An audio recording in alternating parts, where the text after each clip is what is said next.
What if you could get your hands on a cheat sheet to the entire universe? Well, 1,000 years ago, one of the greatest minds in history, Ibn Sina, you might also know him as Avicenna, he tried to create exactly that. It's a small book with a huge name, Uyun al-Hikma, which translates to Springs of Wisdom. So, what does a personal guide to reality, written by an absolute genius, actually look like? The scholar who edited this text, Dr. Badawi, he called it an aide-mémoire, basically a memory aid. This wasn't some massive, sprawling encyclopedia. It was Ibn Sina's own personal, distilled summary of, well, of everything. So let's unpack it. What's inside? This book is nothing less than Ibn Sina's attempt to literally map all of reality. He systematically lays out everything, from the basic rules of how we think, all the way to the very nature of existence itself. It's all packed into this one short, incredibly dense work. It's the blueprint to his entire worldview. He structures this journey through wisdom kind of like building a house, from the foundation up. First, he gives us the essential tools for thinking. That's logic. Then, with those tools ready to go, he takes a look at the material world. That's physics. And finally, he uses all of that understanding to reach for the biggest questions of all, metaphysics, the study of being itself. So, we're going to start right where he does, with the tools. I mean, it makes sense, right? How can you possibly understand the universe if you don't first know how to think clearly and build a solid argument? For Ibn Sina, this foundation was absolutely everything. His approach is so methodical, it's like he's building a temple, one stone at a time. He starts with the smallest blocks, defining your terms. What is a human? What do we mean by matter? Then you combine those terms into propositions, simple statements that can be true or false, like Socrates is human. And finally, you assemble those propositions into a really sturdy, valid argument called a syllogism. It's a complete toolkit for building knowledge that can actually stand on its own.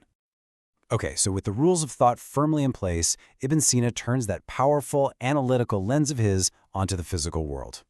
He's moving from the abstract tools of logic to the concrete reality that we all experience every single day. And right off the bat, he makes this really key distinction about the kind of knowledge he's going after.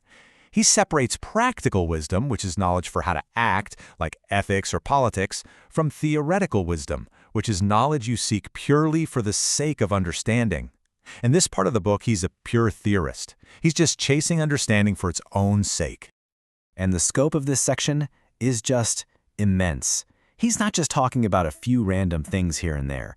He's trying to build a single, unified, systematic framework to explain the fundamental principles of all material things: motion, matter, place, even time itself.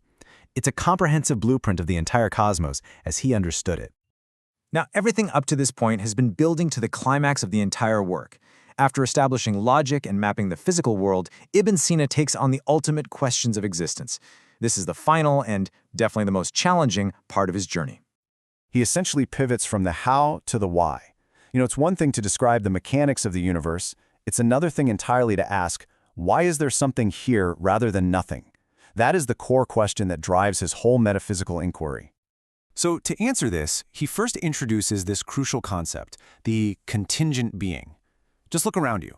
Everything you can see, a tree, this screen, you, me, we're all contingent. We exist, sure, but we could have not existed. Our existence is caused by or depends on something else. Then he contrasts that with the idea of a necessary being. This is a being that exists by its own very nature. It cannot not exist. Its existence isn't caused by anything else. It's totally self-sufficient. It's eternal. It's the ultimate source of all other existence. So here's the knockout punch.